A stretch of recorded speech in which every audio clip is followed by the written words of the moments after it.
Hey everyone, and welcome. Today, we're going to dive into a really beautiful story of change. It's called The Forgotten Garden, and you'll see how just one tiny thing can spark a massive transformation. So, let's get started. So, the story kicks off with this picture. Just try to imagine it, a place that's been totally forgotten, wild, messy, a complete disaster. This is exactly what our main character Leo sees behind his new house. You couldn't even call it a garden, it was pure chaos. All right, here's what we've got on the agenda.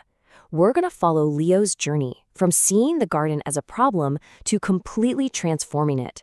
And along the way, we'll pick up some really useful English vocabulary and even check out how to use past tenses to tell a great story. Okay, first up, a forgotten place. So let's start right at the beginning. We've got Leo. He's a graphic designer, and he's just moved into a new house. But out back, there's this super messy, forgotten garden. And at first, he wants absolutely nothing to do with it. And get this, for months, Leo just keeps the back door shut. The garden, that was a problem for our future Leo. What's so interesting here is this real disconnect he has. His whole life is on a screen in this digital world. And the real physical world, that messy garden right there, is just something he can close the door on and forget about. Next, we have the resilient poppy, the small sign of life that changed everything. So something happens, one little thing completely flips his perspective. It wasn't some huge dramatic event, nope. It was just a tiny, unexpected sign of life that catches his eye, and that's what sparks the change. Let's take a look. And here it is. This is the moment, right in the middle of all that overgrown mess, he sees this. A single poppy. And pay attention to that word right there, resilient. That's our first key vocabulary word.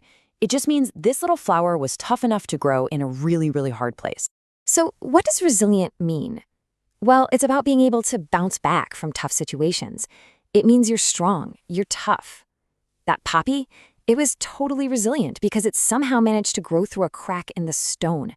It grew against all odds. All right, on to section 3, action in the past. Now, seeing that poppy really inspires Leo to do something. And the way the story tells us about his actions, it's actually a perfect lesson in how we use different past tenses in English to really paint a picture with our words.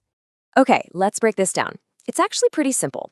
When we talk about a series of finished actions, one thing happening after another, we use the past simple. See here, he pulled up weeds, then he untangled vines, then he discovered a path. Boom, boom, boom.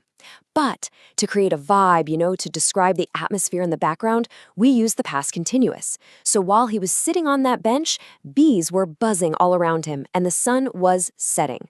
See how that creates a whole scene? Okay, section 4, a tangible sanctuary. This is all about how the garden went from being a problem to a peaceful place for Leo. So as he kept working, his whole feeling about the garden started to shift. It wasn't just a chore anymore. It was becoming something really, really important to him. And this line right here, it's just perfect. It says, the garden became his sanctuary. It was a place for him to unplug from that digital world and connect with something real and tangible. So we've got two amazing new words here, sanctuary and tangible. The garden was now his escape. So what's tangible? It's simple, really. It just means anything you can physically touch. Think about it. Leo's design work was all digital, just pixels on a screen. But the dirt, the plants, the stones in the garden, that was all tangible. He was finally making something real with his own two hands.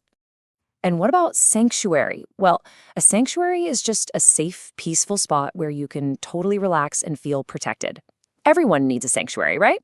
For Leo, the garden became that place. It was his personal escape, where he could just breathe and feel calm. Now, this is a really interesting question for all of us. Leo swapped his digital work for physical work. So, what are the benefits of that? What do you get from creating something tangible with your hands? It's something to think about in our super digital lives, for sure. So yeah, what started as just a simple cleanup job didn't stop there. Oh no. Leo started learning about plants, he started planning, even designing the layout. It grew into this real passion project for him. And that brings us perfectly to our next vocabulary word, endeavor. An endeavor isn't just a simple task you check off a list. It's bigger than that. It's a project you pour your heart and soul into, something that takes real effort and determination. For Leo, fixing up that garden became his big creative endeavor.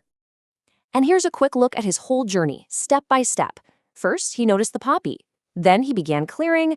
After that, he learned new skills. He even restored a pond. And in the end, he found peace. And you'll notice, again, how that past simple is just perfect for listing out that sequence of events. And that brings us to our final section, the garden resurrected. This is the beautiful payoff at the end of the story. After all that hard work Leo put in, the garden isn't just clean, it's completely transformed. It's literally been brought back to life. Wow, just listen to that final line. The forgotten garden had been resurrected, and in the process, Leo felt he had resurrected a part of himself, too. That's such a powerful idea, and it gives us our final and maybe the most important vocabulary word today. So to resurrect something basically means to bring it back to life after it's been gone or forgotten for a long time. You're making it live again. And what's so beautiful about this story is that it wasn't only the garden that got resurrected. In a way, Leo brought a forgotten part of himself back to life too. Okay, let's do a super quick recap of our new words. We learned resilient for something strong like that poppy, tangible for something real you can touch, sanctuary, a peaceful escape, endeavor, a big determined project, and resurrected, which means to bring something back to life. 5 great words. So, I want to leave you with this final thought using a couple of our new words. What's a small, resilient poppy in your own life that maybe you haven't been paying attention to? And what new endeavor, what new adventure could it start for you? Something to think about. Thanks so much for joining me today.